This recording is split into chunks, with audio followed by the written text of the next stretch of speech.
Welcome to the Tech Egg. Don't get scrambled. Enjoy the video. In this video, I will explain how to change time on Chevy Impala. Getting your Impala's clock set correctly is a simple process, and we'll walk you through it step by step. First, make sure your car's ignition is turned to the on position.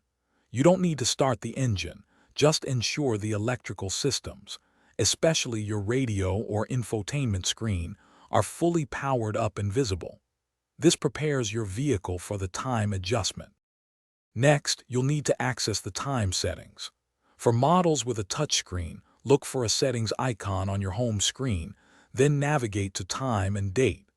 If your Impala has physical buttons, search for a dedicated clock button, often located near the tuning knob.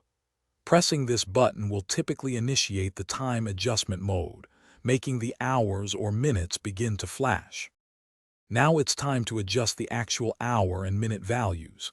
If the hours are flashing, use the tuning knob, seek buttons, or on-screen arrows to move the time up or down. Once the hour is correct, press the clock button again or select the minutes on screen to make them flash.